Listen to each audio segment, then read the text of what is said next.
One minute they love you, the next minute they praying for your downfall. Yeah, your boy is banning homosexuality. D on D could get you 2 to 5 years in the penitentiary. Ibrahim joins more than a half of other African countries, more than a half, that have also banned homosexuality in their countries. I mean, it was all good a week ago. Everybody wearing his t-shirts everywhere, right? Oh man, he's the great liberator. Now because of this ban, everybody done flipped on him. Just because he don't promote Brokeback Mountain activities, everybody flipped on him. Like I said, no D on D activity in his country because that will get you 2 to 5 years in the penitentiary. Now, his country is not the only country like that. More than a half of African countries ban homosexuality in their countries. So if you plan on relocating to Africa, be aware of where you go because they might not, support your lifestyle. But yeah, love you today. Pray for your downfall tomorrow. Tell me how y'all think about this ban because this ban is going into place immediately.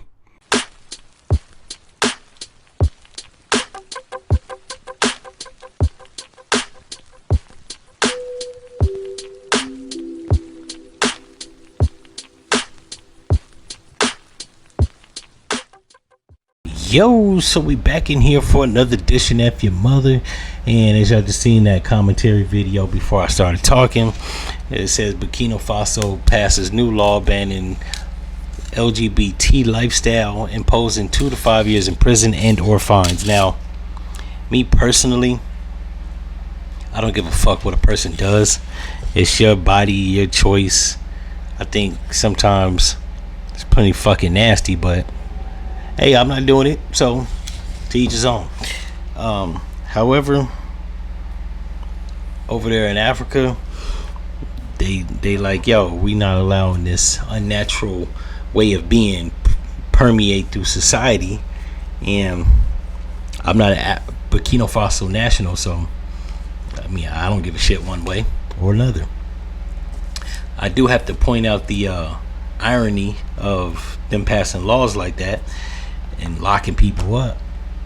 You're in turn gonna make homosexual men, especially if you're giving them 2 to 5 years in prison. Now, I don't believe necessarily why you go into prison you have to turn the gay lifestyle. I believe in retention and abstinence and celibacy and all that stuff, but I'm a realistic person and I'm a cynical person. There's not people that are like me. I understand that there's some carnal, sexually aggressive men out there that if they ain't giving no buns, they gonna make buns in jail. Especially if you start locking up niggas with smooth skin and long hair. Like, yeah, that's why I didn't make it a point of going to prison or jail when I was younger. Nigga had long hair, about 130 pounds. You get around niggas like that, they overweight. They you don't want to be locked up with niggas at a point where they just feel like a whole is a whole. But yeah, that's literally in turn what they're gonna do. While they're trying to stop homosexuality, they're gonna lock men up for being homosexual, and then they're gonna be locked around homosexuals, and somebody gonna be up in there getting violated, and some people are gonna be up in there willing participants. So you're not really eradicating the what you see as the problem. You're actually perpetuating it, which I like to call prison punk factory.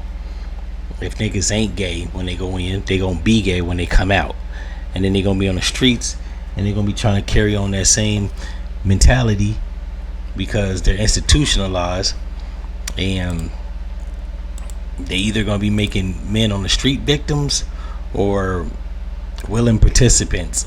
But it's a perpetual cycle of like homosexuality. Like, it's not gonna stop. So I just find it amusing that, and he probably got this shit from Russia. Russia probably was like, yo, to get funds from us and backing, you gotta outlaw homosexuality, because I think LGBT is lifestyle is illegal in Russia. So it's probably one of the concessions they had to make to get some of that paper and military backing from Russia. Once again, though, I find it ironic, and like I say on this show, irony is not good to be played out in real life.